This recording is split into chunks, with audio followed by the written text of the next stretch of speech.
L'auditeur supérieur militaire près la cour militaire de Kinshasa, Gombe, réuni en audience foraine à la prison militaire de Ndolo, poursuit le prévenu Bahiri Rezira Leroy, Baïlumbula Steve, Bakulu Magadjou Ide, Bassima Kibiensi Olivier, Baveshka Trotia, sujet indien, Mouchagalou Shabati Emmanuel et 23 autres prévenus de différentes nationalités. Ils sont poursuivis pour financement du terrorisme. Des faits qui remontent à l'année 2022. Selon l'auditeur militaire, les prévenus auraient agi en coopération directe pour financer plusieurs actes terroristes commis par le M23. Ces prévenus, qui pour la plupart sont de nationalité indienne, seraient employés au comptoir d'achat d'or Sogréat. D'autres de nationalité congolaise et rwandaise auraient reçu des sommes de plus de 60 millions de dollars américains en provenance du Rwanda et de Dubaï. Des sommes qui leur auraient servi à l'achat de l'or vendu au Rwanda. Les prévenus auraient déclaré à la direction provinciale des mines du Sud Kivu avoir acheté 1 kg et 934 grammes d'or au courant de l'année 2022, alors que la comptabilité du comptoir d'achat d'or Sogréat renseigne que celle-ci, dans la période allant du 26 septembre 2022 au 27 avril 2023, aurait acheté 1 tonne et 240 kg d'or avec l'aide des préposés de l'État. Les fruits de la vente auraient servi à l'achat pour le gouvernement rwandais des armes et munitions de guerre au profit du M23, soutient l'auditeur militaire. À l'audience précédente, la cour militaire avait identifié les prévenus et renvoyé l'affaire pour commettre un interprète pour les prévenus qui sont pour la plupart d'origine indienne. À l'audience du jour, la cour militaire procède à l'identification de l'interprète. Je vais vous interpréter d'abord les noms. Il a commencé par... Je m'appelle Radesh. Radesh. Je suis l'interprète de la langue hindi, anglais, ou bien anglais hindi. Gujarati. C'est Rajesh.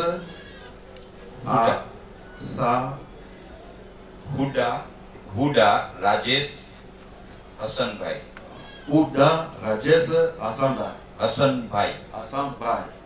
Qu'est-ce que vous exercez comme fonction? Pardon?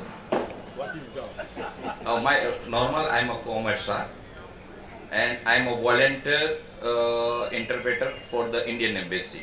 Je suis commerçant et je suis aussi un interprète Indian Embassy for les compatriotes, for Indian guys. Volontaire interprète à l'ambassade de l'Inde.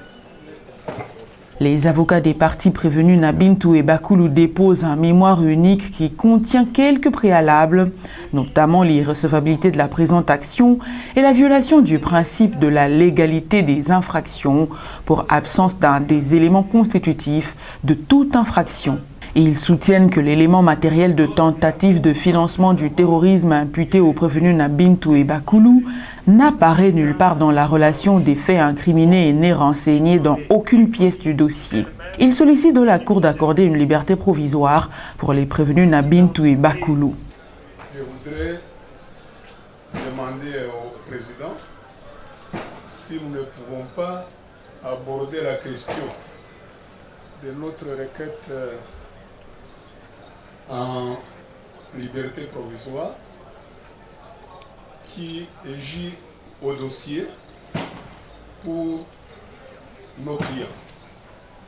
Nous intervenons pour Nabintu, nous intervenons pour Bakulu. Madame Nabintu et Monsieur Bakulu portent sur les exceptions d'irrecevabilité.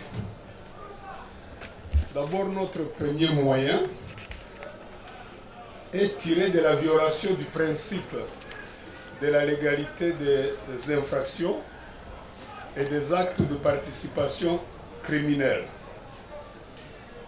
La première branche, il s'agit de la violation du principe de la légalité des infractions pour absence d'un des éléments constitutifs de toute infraction, à savoir l'élément matériel. L'élément matériel de tentative de financement du terrorisme imputé à Madame Nabintou et à Monsieur Bakourou Magadou n'apparaît nulle part dans la relation des faits incriminés. En d'autres termes, l'acte matériel constitutif de cette tentative n'apparaît nulle part et n'est renseigné dans aucune pièce du dossier. Il va sans dire qu'il s'agit d'une lacune grave, car l'élément matériel, c'est cela qui justifie l'officier du ministère public de poursuivre. Et lorsqu'il s'agit de la tentative, cet élément matériel doit indiquer les actes posés et qui sont constitutifs de commencement d'exécution de l'infraction. Les avocats de la partie prévenue Bintou Moutakaza Solange sollicitent également une mise en liberté provisoire de leur cliente sur pied de l'article 45 du Code de procédure pénale qui dispose que le prévenu incarcéré peut demander au tribunal saisi soit la main levée de la détention préventive, soit sa mise en liberté provisoire. Ils sollicitent également la liberté provisoire pour raison de santé de leur cliente. À ce jour, de pouvoir présenter la demande de mise en liberté des dames Nabintou Moutakaza Solange.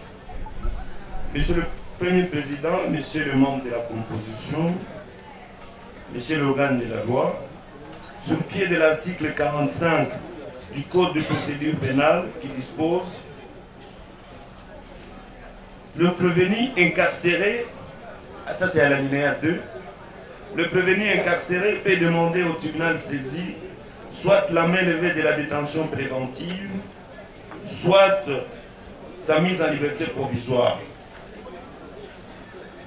Le tribunal est tenu de statuer que sur la première requête et sur celles qui lui seront adressées 15 jours au moins après la décision rendue sur la requête précédente. Monsieur le Premier Président, cette demande de mise en liberté provisoire a été déposée au greffe de votre cour conformément à la disposition précitée, l'article 45 du Code de procédure pénale alinéa 2. Vous direz la requête en demande de mise en liberté provisoire recevable quant à la forme. Madame Nabintou a vu sa situation physique et mentale s'est décomposé, ce qui a conduit lamentablement à la dégradation de sa santé parce qu'elle ne parvenait pas à vivre ce qu'elle est en train de vivre à travers sa détention actuellement. Malheureusement, ça a des implications graves sur sa santé. Je lui ai accordé la mise en liberté provisoire et promet par avance de se conformer à l'ordonnance de sa mise en liberté provisoire, tout en vous promettant, au cas où votre auguste cour lui accorderait une mise en liberté provisoire, et l'offre qu'il pourra résider chez sa grande sœur, nous avons dit au numéro 7, avenue Mopolo, quartier GD, dans la commune de Ngaliema, et promet également de se présenter à toutes les audiences où cette affaire sera appelée. Les avocats du prévenu Jacques Ikwa et Kila ont déposé un mémoire unique pour soulever plusieurs exceptions, entre autres l'incompétence de la cour militaire pour juger un prévenu civil. A déposé un mémoire unique pour soulever un certain nombre d'exceptions qui ne devrait pas permettre à votre cour d'évoluer avec l'instruction de cette cause. Le moyen que nous soulevons est tiré de l'incompétence personnelle de toute juridiction militaire pour connaître des causes impliquant des civils. comme en l'espèce. L'article 156 de la Constitution pose le principe selon lequel les juridictions militaires connaissent des infractions commises par les forces armées, par les membres des forces armées et de la police. La Cour militaire renvoie la cause pour la poursuite de l'instruction.